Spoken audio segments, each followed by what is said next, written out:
Let's test out some Temu makeup, shall we? Now that we got a little bit of makeup on to get us prepared for the Temu makeup, because if this goes well, this is my face for the rest of the day. We are going to be putting on some blue inner eyeliner, a blue eyeliner, and a blue mascara. Oh, this be nice. Off with the inner eye gel. So you don't want to have your eyeshadow on beautiful and then you're having to use your finger to lift your eyelid up to get in, then you ruin what you've just spent your freaking 22 years of blending on. You know what I'm saying? Anyway, this is what it looks like in the inside. Oh, it's a stunning, stunning blue.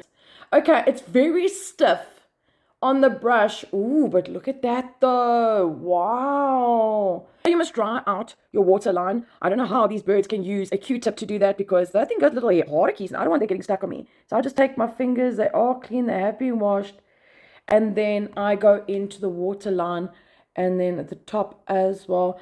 Okay, it is not as pigmented. The way that the product kind of like stays in place and doesn't like scoop up like the other one is kind of disappointing. I had very high hopes of this. Damn it. Gosh darn it.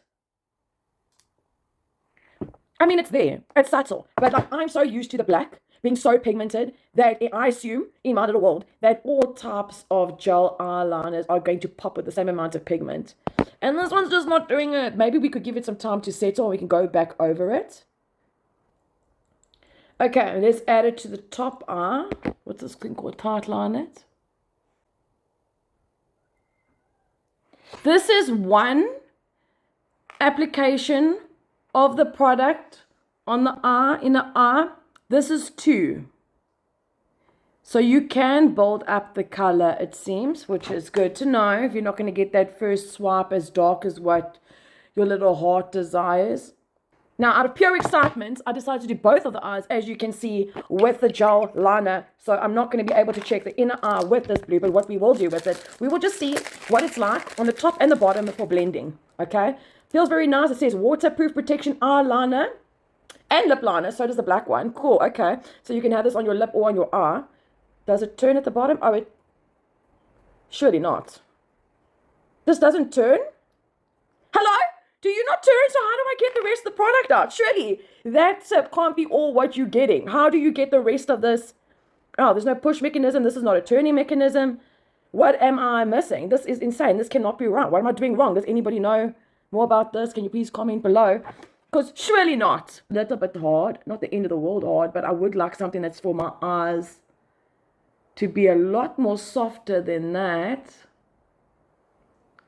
Let's put it at the top and at the bottom. And then what I'm going to do is I'm going to take one of the Temu flat brushes and I'm going to blend it out as if this is going to be my eyeshadow application. Let's take this brush from Temu and then I'm going to just take it and I want to just blend it. Because most of these waterproof ones are like smudge proof.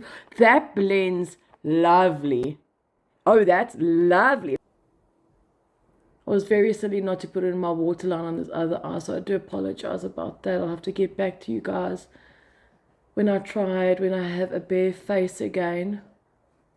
The excitement for the gel was just a bit too much.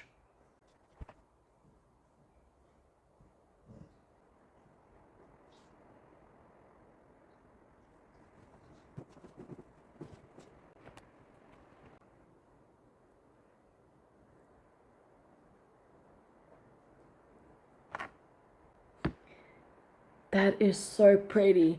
The gel eyeliner, I'm happy to report, is not causing my eyes any burning or feeling of sensitivity. It actually doesn't feel like I've got anything in the waterline of my eye. It's electric in the mirror.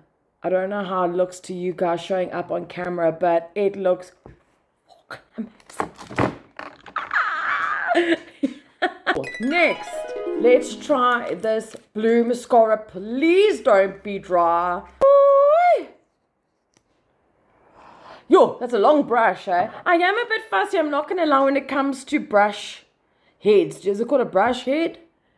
Um, I don't like it when there's such big gaps between the bristles. I kind of feel it's like an opportunity missed, you know, because when you go through, the ones get separate. But let's just see. Let's just see how we go, because there's not a lot of product on the outside of the bristles. It's more so in the inside. So it's like those gaps are taking the product. So not too keen about that, chum. Not happy about that. You see, it's not even No! It's not going on. It's not going on. The brush is stealing the product. No. We're gonna coach you like we're gonna scrape like it's a month in. We're gonna scrape. No. I mean, I can see it, but I mean,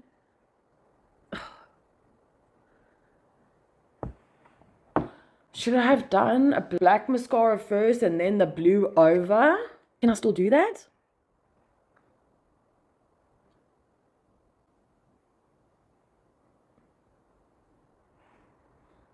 I don't want to wash my face off to try. What? Oh, damn. Damn, I was wanting and I was hopeful for the same amount of thickness of like a false lash effect that I get from my Essence brand mascara. This is giving me natural lash, and I'm not about that if I'm wearing all blue. My normal mascara. You see how I love this brush. Look how compact those bristles are. Look how much product you can see throughout. So I'm going to just go over what's already here, because I love a thick, full looking lash. And then maybe when it's dry, I don't want to have to do 2 steps to create this kind of look, which is kind of myth, but if that's what you got to do, you got to do it then.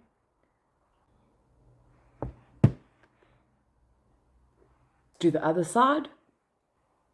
Okay, there we go. So we've got both sides done. I mean, that's 3 coats, give or take. But now I'm hoping that if I put the blue on, it can still keep like that, you know, almost false lash type of look.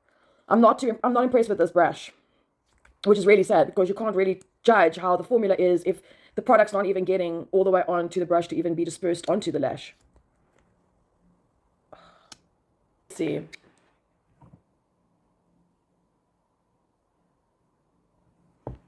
It's doing absolutely nothing. I know it's not meant to because of the black, but I mean, I just thought take a chance. What if I clean this off and then I stick it in to that blue container and we just see science? But look at those bristles. Look how tight they are together compared to this. I mean, there's way too much gap for me, for my personal preference. Way too much gap. Look at the gap on that. I like the control of having a smaller brush with more compacted bristles. This freaking hair keeps on falling out. You don't even know, girl. Just give me a chance. You see what I mean? That is beautiful. That is how it should look. That is how it should be. Oh, no, I kind of zucht that I didn't do that before adding the black on.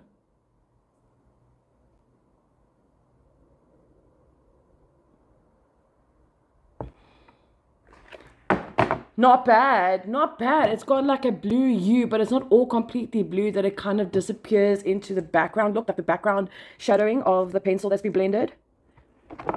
I mean, what do you think?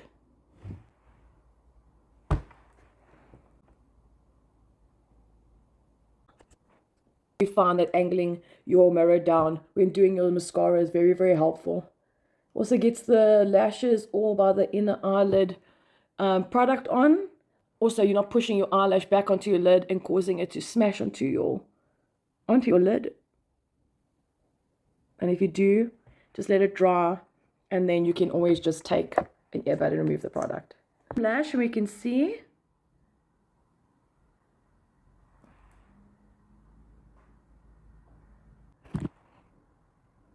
Yeah, no, listen, that it needs a better brush. This is much, much better. I mean, just look at that.